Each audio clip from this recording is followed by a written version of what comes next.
लेकिन आज हमारी दुनिया के सामने एक बहुत बड़ा गंभीर मुद्दा है। और ऐसे ही हमारी धरती पर कई सारे खतरनाक जानवर समय के साथ ही इवॉल्व हुए और समय के साथ ही राख बन गए। ये जानवर इतने खौफनाक और विशाल थे कि जब वैज्ञानिक आज इनके फोसिल्स पर रिसर्च करते हैं तो परिणाम देखकर उनकी भी रूह कांप जाती है। यदि आप कीड़े, मेंढकों, सांपों से डरते हैं तो आपको जानकर हैरानी होगी कि कैसे हमारे पूर्वजों ने इतनी दैत्यकर प्रजातियों का सामना किया और जीवित बचे। आइए उन 5 सबसे भयानक जानवरों पर नजर डालें जिनकी विलुप्ति से आज हम बहुत खुश हैं। तो बने रहिएगा वीडियो के अंत तक।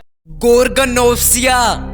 दोस्तों, इस जानवर के बारे में शायद ही आपने पहले कभी सुना या देखा होगा, क्योंकि ये जानवर बाकी प्री हिस्टोरिकल एनिमल्स की तरह कुछ ज्यादा फेमस नहीं है। ये एक मैमल लाइक रिप्टाइल था जो थोरोपोड ग्रुप का मेंबर था। ये लगभग 260 मिलियन वर्ष पहले पर्मियन पीरियड के दौरान रहता था, जब सभी कॉन्टिनेंट आपस में जुड़े हुए थे और एक ही कॉन्टिनेंट था जिसे पैंजिया कहा जाता था। और जैसे ही पैंजिया कॉन्टिनेंट बना तो इसने उस समय के सबसे बड़े कार्निवोरस जानवर डायनोस्पेलियस और थेरोस्पेलियंस को मार डाला और ये अपने इकोसिस्टम का एपेक्स प्रेडेटर बन गया। इसके शार्प किनाइन दांत भी किसी छुरी की तरह काम करते थे जो 15 सेंटीमीटर जितने लंबे होते थे, जिन्हें ये अपने शिकार की बॉडी में गड़ा देता था। और खून ज्यादा बहने के कारण शिकार दम तोड़ देता था। वेल, इसके ज्यादातर फोसिल रशिया और चाइना से ही पाए गए हैं। इनकी बॉडी की लंबाई 12 फीट और खोपड़ी का साइज 3 फीट जितना बड़ा होता था। ये परमानेंट ट्रायसिक एक्सटिंक्शन के दौरान विलुप्त हो गए। ये वही सबसे बड़ी एक्सटिंक्शन थी जब हद से ज्यादा वोल्केनोस इरप्शंस हुई, जिसने धरती की 95% प्रजातियों का सफाया कर दिया और समुद्र में जानवरों की 5% से भी कम प्रजातियां बची।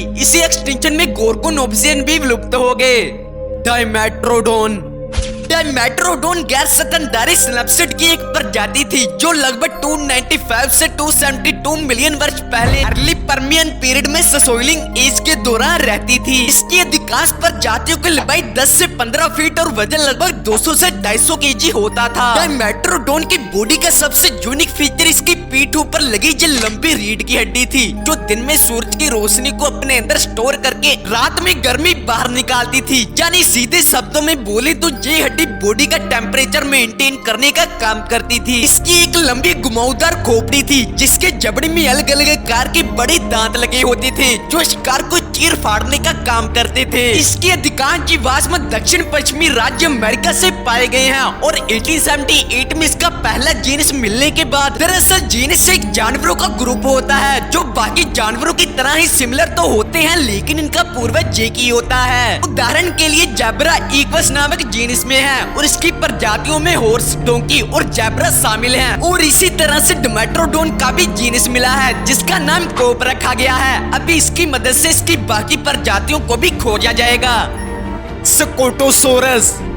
जब भी बात जंगली भैंसों की आती है तो सबसे पहले हमारे मन में अफ्रीकन बुफेलोस का ही नाम आता है, जिनका जंगल में अपना एक अलग ही दबदबा है। लेकिन अगर हम आज से 265 से 252 मिलियन ईयर्स पीछे चलें तो मिल गए स्कोटोसोरस से, जिसे वैज्ञानिकों द्वारा उस समय के भैंसे के रूप में जाना गया है। हालांकि इनकी आज की भैंसों की तरह सींग नहीं होते और इनका आकार भी काफी विशाल होता था और ये झुंडों में रहकर घूमते थे। भले ही ये देखने में काफी विशाल और भयानक लगते थे, लेकिन ये पूरी तरह से हार्बीवोरस हुआ करते थे और आज भी लोग इन्हें डायनासोर मारने की गलती कर लेते हैं। लेकिन आप लोगों को बता दें कि डायनासोर के साथ इनका कोई भी रिलेशन नहीं था, बल्कि स्कूडोसोरस के एक्सटिंक्ट होने से कई मिलियन वर्ष बाद डायनासोर इवॉल्व होना शुरू हुए थे। वैज्ञानिक स्कूडोसोरस के रिलेटिव टाइटल्स को मानते हैं। हालांकि इनके पास कोई भी शेल नहीं था, बल्कि इनकी पीठ हड्डीदार प्लेटों से ढकी हुई थी। अपने बड़े आकार और कवच होने के बावजूद भी ये गोर्गोनोप्सियन के शिकार थे।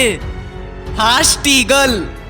हार्स्ड ईगल के बारे में मैंने आपको पार्ट 1 में भी बताया था, लेकिन अभी हम इसकी एक्सटेंशन के बारे में भी बात करेंगे जो इंसानों के लिए तो बहुत दर्दनाक थी। ये तो आप सभी जानते ही होंगे कि सभी प्री हिस्टोरिकल एनिमल्स इंसानों के इवॉल्व होने से कई मिलियन वर्ष पहले ही एक्सटिंक्ट हो गए थे, लेकिन कुछ प्री हिस्टोरिकल एनिमल्स इंसानों के विकसित होने के बाद भी जीवित रहे, जो हमारे पूर्वजों के लिए सबसे बड़ा खतरा थे। उन्हीं में से एक था हार्स्ड ईगल, जो आज से 700 साल पहले न्यूजीलैंड न्यूजीलैंड में रहता था। इसे अब तक का सबसे बड़ा ईगल भी माना जाता है, क्योंकि ये ईगल मॉडर्न डे ईगल से 4 गुना बड़ी होती थी और ये उस समय के मोआ का शिकार किया करती थी, जो वजन में से 15 गुना भारी थे। हैरानी की बात तो ये थी कि मोआ ही हास्ट ईगल का एकमात्र भोजन नहीं था, बल्कि जब इंसान पहली बार न्यूजीलैंड आए थे तो ये मोस्टर ईगल इंसानों के छोटे बच्चों को भी झपट्टा मारकर उड़ा ले जाती थी और यही गलती हास्ट ईगल की मौत का कारण भी बनी। और जैसे ही 16वीं शताब्दी में 200 साल बाद इंसान साउथ आइलैंड पर पहुंचे तो उन्होंने बदला लेने की ठानी और हास्ट ईगल की सबसे बड़ी डाइट मोआ बोर्ड का शिकार करना शुरू कर दिया, जिसे हास्ट ईगल विलुप्त हो गई। तो दोस्तों आज के लिए बस इतना ही। अगर वीडियो अच्छी लगी हो तो प्लीज वीडियो को एक लाइक करके चैनल को ज्यादा से सब्सक्राइब कर दो, क्योंकि आपके सपोर्ट की हमें बहुत जरूरत है। तो मिलते हैं किसी अगली वीडियो में।